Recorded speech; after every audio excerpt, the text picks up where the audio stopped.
వల్లభనేని వంశీ అరెస్ట్ని పురస్కరించుకొని మనం గన్నవరం నియోజకవర్గంలో అయితే పబ్లిక్ టాక్ నిర్వహించడం జరిగింది. అయితే ప్రతి ఒక్కరు కూడా వల్లభనేని వంశీమోహన్ ధర్మరాజు వెళ్ళిన వాళ్ళకి ప్రతి ఒక్కరికి సహాయం చేస్తాడు, స్పందిస్తాడు, 5దో 10దో ఇచ్చి ఆ కుటుంబానికి ఆర్థికంగా చేదోడు వాదోడుగా నిలబడతాడు అని చెప్పేసి చాలామంది ప్రజలు అయితే చెప్పుకొస్తున్నారు. అయితే వాస్తవం ఏంటి? ప్రతి ఒక్కరికి అడిగిన వాళ్ళందరికీ కూడా నిజంగా అతని జేబులో నుంచి సొంత డబ్బులు ఇస్తున్నాడా, లేకపోతే దీని వెనకాల ఏమైనా ఒక కుంభకోణం ఉందా అనే అంశం మీద మనతో మాట్లాడేందుకు సమతా సైనిక్ దళ్ రాష్ట్ర ప్రధాన కార్యదర్శి పిల్లి సురేంద్రబాబు గారు అయితే ఉన్నారు. ఆయనతో మాట్లాడే ప్రయత్నం చేద్దాం. ఎందుకనంటే ఆయన కేసరపల్లిలో ఉన్నారు. గతంలో వంశీ చేసిన ఏదైతే సహజ వనరుల దోపిడీ ఏదైతే ఉందో దాని మీద కేంద్రం వరకు వెళ్ళి కూడా ఒక ప్రత్యేక కమిటీని తీసుకొచ్చి ఇక్కడ ఆ యొక్క దోపిడీని అరికట్టే ప్రయత్నం అయితే చేశారు. ఆయనతో మాట్లాడే పూర్తి వివరాలు తెలుసుకుందాం. చెప్పండి సురేంద్రబాబు గారు, అంటే వంశీని ఎవరు అడిగినా సరే మంచోడు, చాలా నీతిమంతుడు, ధర్మరాజు అనే చెప్పుకొస్తున్నారు. రియాలిటీ ఏంటి, ఫ్యాక్ట్ ఏంటంటే మీరేం చెప్పుకొస్తారు? అది వంశీ చేసే రాజకీయం. ఎందుకనంటే గన్నవరం నియోజకవర్గంలో మీరు చూస్తే కనుక గన్నవరం మండలంలో విపరీతంగా మైనింగ్ జరిగింది. అంటే 100 కోట్ల రూపాయలు. వంశీ అనుచరులు ఒక 4 ఉంటారు. వాళ్ళు ఇక అదే పని, ఎక్కడ దందాలు చేయాలి, ఎక్కడ సెటిల్మెంట్లు చేయాలి, ఎక్కడ మైనింగ్ చేయాలి, ఏ రోజు డబ్బులు ఆ రోజులు తీసుకొస్తారు. 100 కోట్ల డబ్బులు సంపాదించి వంశీకి ఇస్తారు. సో ఇందాక మీరు అన్నట్టు జనాలు చెప్తున్నారు మాకు 5, 10 ఇచ్చి ఏదైనా సమస్య అంటే వెంటనే స్పందించేవాడని. అది రాజకీయం ఎలా చేయాలో వంశీకి బాగా తెలుసు. కాబట్టి ఆ 100 కోట్లు సంపాదించిన దాంట్లో 1 కోటి రూపాయలు, 2 కోట్ల రూపాయలు తన దగ్గరికి అవసరమని వచ్చిన వాళ్ళకి పంచి ఆ విధంగా పేరు తెచ్చుకున్నాడు. అది మాత్రం వాస్తవం. కానీ గత ప్రభుత్వ కాలంలో మీరు కనుక చూసుకుంటే 2021 నుండి మొట్టమొదట నేను హైకోర్టులో పిల్లేసింది గన్నవరం నియోజకవర్గంలో వంశీ అనుసరులు చేస్తున్నారని చెప్పేసి హైకోర్టులో పిల్లేయటం జరిగింది అక్రమ మైనింగ్ మీద. ఆ తర్వాత గన్నవరం, నూజివేడు, మైలవరం నియోజకవర్గాల్లో 1000 కోట్ల రూపాయల అక్రమ మైనింగ్ జరిగిందని చెప్పేసి కేంద్ర స్థాయిలో దాదాపు 1.5 సంవత్సరాల పాటు మేము అనేక పోరాటాలు చేశాము.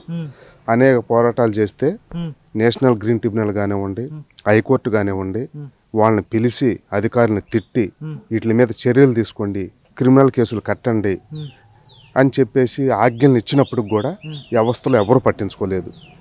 అయితే ఇప్పుడు కూడా ఎలాంటి మార్పు లేదు. 2 సంవత్సరాల క్రితం మేము ఏదైతే పోరాటం చేశామో, ఇంత అన్యాయం జరిగింది, అనుమతులు లేకోకుండా 100 కోట్ల రూపాయలు దోపిడీ చేశారు, దాంట్లో ప్రధాన పాత్ర వంశీ అని చెప్పినప్పటికి కూడా విజిలెన్స్ వాళ్ళు పట్టించుకోలేదు, పోలీసు వాళ్ళు పట్టించుకోలేదు, మైనింగ్ వాళ్ళు పట్టించుకోలేదు, పొల్యూషన్ వాళ్ళు పట్టించుకోలేదు, అసలు రెవెన్యూ వాళ్ళు పట్టించుకోలేదు, ఇరిగేషన్ వాళ్ళు కూడా పట్టించుకోలేదు. అసలు ఎవరు పట్టించుకోలేదు. Only high court, national green tribunal వీళ్ళు మాత్రమే నిజంగానే అక్కడ దోపిడీ జరిగింది, చర్యలు తీసుకోమని చెప్పింది. రాష్ట్ర ప్రభుత్వ ఆధ్వర్యంలో ఉన్న ఏ వ్యవస్థ కూడా పట్టించుకోలేదు, పని చేయలేదు. అంటే ఇప్పుడు కూడా ఇప్పుడు అదే ఉంది. ఇప్పుడు మరేది 9 నెలలు అవుతుంది. అంతకుముందు రాష్ట్రం అంతా చర్చించుకున్నారు. ఉమ్మడి కృష్ణా జిల్లాలో విపరీతంగా మైనింగ్ జరిగింది, దీని మీద చర్యలు తీసుకోవాలి, మేము వచ్చిన తర్వాత తీసుకుంటామన్నారు. మరి వచ్చిన తర్వాత ఇప్పుడు వరకు ఒక్కళ్ళ మీద చర్యలు తీసుకున్నారా? వంశీని అరెస్ట్ చేసిన అది వేరే కేసు. మైనింగ్ సంబంధించి ఇంతవరకు ఏమీ బయట రాలేదు. ఉమ్మడి కృష్ణా జిల్లాలో దాదాపు మైలవరం, గన్నవరం, నూజివేడు నియోజకవర్గాల్లో అనేక ఈ పిల్ నెంబర్లతో సహా అనమాట మేము వేసింది హైకోర్టులో వేసినప్పుడు. ఈ విధంగా తొవ్వేసి విడిగా ఇప్పటికెళ్ళినా కానీ ఆ ఏరియాలో అందరికీ తెలుసు గన్నవరము, మైలవరం అనేది విజయవాడకు పక్కన ఆనుకొని ఉండిద్ది. అలాంటి చోట కూడా ఎంత విచ్చలవిడిగా మైనింగ్ చేసినా కానీ ఎవరు పట్టించుకోలేదు. సాక్షాత్తు వంశీ అనుసరుడు రంగా ఎవరైతే ఉన్నారో మా ఇంటికి కూడా వచ్చి నువ్వు ఆ కేసు విత్డ్రా చేసుకోవాలి, లేకపోతే నీ అంత చూస్తామని ముందు నీకు ఎంత కావాలని చెప్పేసి అడగటం, లేదంటే లేదు నువ్వు తీసుకో చేయటం, తర్వాత బెదిరించే ప్రయత్నం చేయటం, ఇవన్నీ చేయటం జరిగింది. నేను వింటలేదని చెప్పేసి ఆఫీసర్ల చేత మా ఎక్స్ సర్వీస్ మ్యాన్, అంటే నేను ఆర్మీలో సర్వీస్ వచ్చిన ఎక్స్ సర్వీస్ మ్యాన్ సంబంధించిన వాళ్ళని ఇంటికి పంపించాడు. అనేక మందితో అడిగి అయినా కానీ మేము ఎక్కడ లొంగకోకుండా పోరాటం చేసాం. ఇప్పటికీ దాని మీద కఠినమైన చర్యలు తీసుకోవాలి అని చెప్పేసి మేము కోరుకుంటున్నాం. మరి ఇప్పుడు 9 నెలలు అయింది, ఇప్పటి వరకు ఎలాంటి చర్యలు తీసుకోలేదు. కఠినమైన చర్యలు తీసుకొని ఎమ్మెల్యే గారు కూడా సేమ్ అదే పందాలు వెళ్తున్నారా, లేకపోతే ఆయన ఏమన్నా కొంచెం ఈ మైనింగ్ని అరికట్టే ప్రయత్నం చేయడం కానీ కొంచెం కంట్రోల్ చేయడం కానీ మనకి ఆ రకమైన రిమార్క్ రాకుండా మనం కూడా కొంచెం జాగ్రత్త పడాలని ఒక కోణంలో ఉన్నారా, లేదా పాత ఎమ్మెల్యేనే ప్రస్తుత ఎమ్మెల్యే అనుకరిస్తున్నారండి? మీరేం చెప్పుకొస్తారు? చెప్పటానికైతే నా ఏరియాలో ఎలాంటి అక్రమ మైనింగ్ జరగటానికి కానీ ఈ జరగటానికి నేను ఒప్పుకోనని చెప్పాడు. ఇంతవరకు గ్రౌండ్ లెవెల్లో ఏం జరుగుతుందని చెప్పేసి మేము కూడా ఇంతవరకు పట్టించుకోలేదు దాని గురించి. ఇంకా ఇప్పుడు ఏ విధంగా జరుగుతుంది ఏంటని చెప్పేసి వెళ్తే కానీ త్వరలో అసలు ఏం జరుగుతుంది ఏంటని తెలిసిన తర్వాత దాని మీద పూర్తి వివరాలు మాట్లాడదాం అనేది అనుకుంటున్నాను. దీని గురించి ఒకసారి పూర్తి క్లారిఫికేషన్ ఇస్తే అసలు నిజంగా వాస్తవాలు ఏంటనేది ప్రజలకి కానివ్వండి, నియోజకవర్గ ప్రజలకి కానివ్వండి తెలియజేసే ప్రయత్నం సమతా సైనిక్ ద్వారా ద్వారా 100 కోట్ల రూపాయల అక్రమ మైనింగ్ జరిగిందని చెప్పేసి పోలవరం కాలువ ఏదైతే ఉందో ఆ కాలువ గట్లు ఏదైతే ఉన్నాయో అంటే బలోపేతం కోసం ఏర్పాటు చేసినాయి.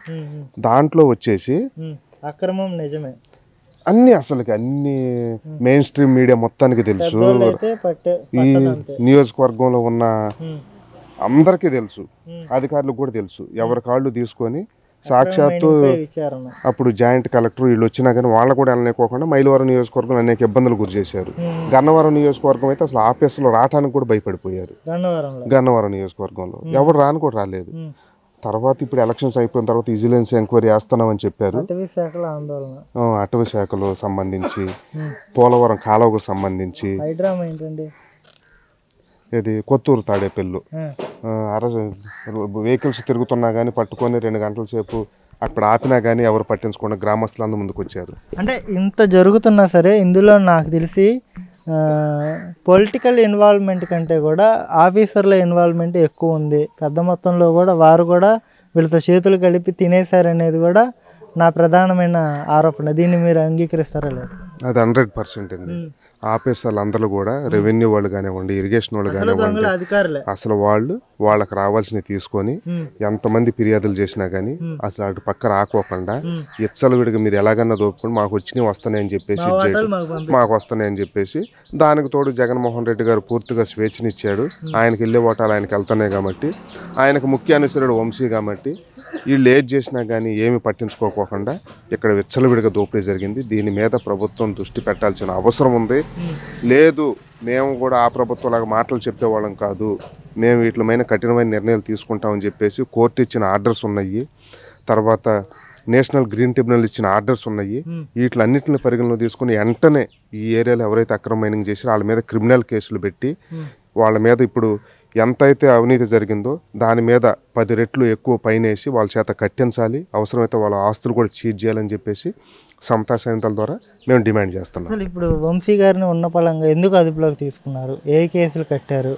14 రోజులు ఎందుకు రిమాండ్ విధించాల్సి వచ్చింది? అందులో రిమాండ్లో విధించిన తర్వాత నాకు వెస్టర్న్ టాయిలెట్ కావాలి, నాకు నడువు నొప్పి ఉంది, పరుపు కావాలని చెప్పేసి కొన్ని అప్లికేషన్స్ జడ్జి గారికి ప్రతిపాదించడం.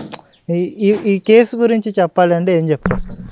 నిజంగా వంశీ గారు అట్లా అడుగుతున్నారంటే అదే చంద్రబాబు గారు అరెస్ట్ అయినప్పుడు కొడాల నాని కానివ్వండి, వంశీ కానివ్వండి, అంబటి రాంబాబు కానివ్వండి, రోజా కానివ్వండి, గురునాథ్ అమర్నాథ్ కానివ్వండి, వీళ్ళందరూ ఏ విధంగా మాట్లాడారంటే అయితే ఆయన మాజీ సీఎం అయితే ఆయనకి సపరేట్ ఈ గది చూపించాలి, హెల్త్ బాగోకపోతే ఇది కావాలి, ఏసీ కావాలి, అవి కావాలని ఎన్ని మాట్లాడారు.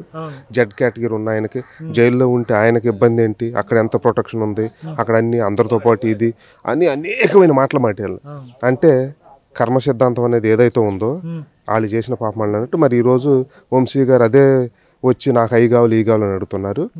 ఎందుకనంటే అవి కావాలి ఈ కావాలని అందరూ అడుగుతారు, ఇస్తారా? రేపు కోర్టులో పెట్టుకున్న తర్వాత ఆయనకు నిజంగానే హెల్త్ సమస్యలు ఉన్నాయంటే టెస్టులు చేసిన తర్వాత ఉందంటే దాన్ని తగ్గట్టు ఏదన్నా చర్యలు తీసుకోమని ప్రొవైడ్ చేసుకోమని చెప్తారు. అంతేగాని అడిగిన దాన్ని ఇక్కడ ఇవ్వటం కుదరదు. తర్వాత వంశీ వచ్చేసి ఏ విధంగా చేసి ఆమె అనుసరులు ఎవరైతే ఉన్నారో వాళ్ళందరూ కూడా వంశీ ఆధ్వర్యంలోనే SC/ST కేసు అయింది, ఆఫీసు తగలబెట్టింది. అంటే ఈ రాష్ట్రంలో ఏ పార్టీ అంటే ఈ 75 సంవత్సరాలు వచ్చిన తర్వాత, స్వాతంత్రం వచ్చిన తర్వాత ఇంత అరాచకంగా అంటే రాజకీయ కక్షలు ఉంటాయి, కొన్ని తిట్టుకోటాలు, అక్కడక్కడ అరుచుకోటాలు, కేసులు పెట్టుకోవటం కూడా ఉంటాయి. కానీ ఆఫీసుల మీద ఇళ్ల మీద దాడి అనేది గన్నవరం నియోజకవర్గంలో నాకు తెలిసి ఇది మొదటిసారి. అంతకుముందు ఎప్పుడు జరగలేదు. మహామహులు అందరూ ఇక్కడ ఎంతో మంది ఉన్నారు. కానీ అలాంటిది పార్టీ ఆఫీసుల మీద దాడి చేయించడం కానివ్వండి, లేదా తెలుగుదేశం జాతీయ కార్యాలయం మీద దాడి చేయటం కానివ్వండి, ఇవన్నీ చేయటం, ఇళ్ల మీద దాడి చేయటం అనేది వీళ్ళు కొత్తగా తీసుకొచ్చింది. ఇలాంటి వాటికి కఠినమైన చర్యలు తీసుకోవాలి, అదే ప్రభుత్వం చేస్తుంది. కాకపోతే ఇంకా చాలామంది ఉన్నారు, వాళ్ళ మీద కూడా చర్యలు తీసుకోవాలి. ఇప్పుడు మైలవరం, నూజివేడు, గన్నవరం, గుడివాడ నియోజకవర్గాల్లో ఎవరైతే పార్టీ ఆఫీసుల మీద దాడికి పాల్గొన్నారో, చంద్రబాబు గారి ఇంటి మీద దాడికి పాల్గొన్నారు, వాళ్ళల్లో దాదాపు ఒక 10% ఎవరైతే ఉన్నారో వైసీపీ నాయకులు ఇప్పుడు తెలుగుదేశంలో తిరుగుతున్నారు. వీళ్ళందరికీ తెలుసు, కార్యకర్తలందరూ కూడా నిజంగానే అలాంటి వాళ్ళు ఇప్పుడు తెలుగుదేశం పార్టీలోకి వచ్చేసి కీలకంగా వ్యవహరిస్తూ పనులు చేసుకుంటున్నారు.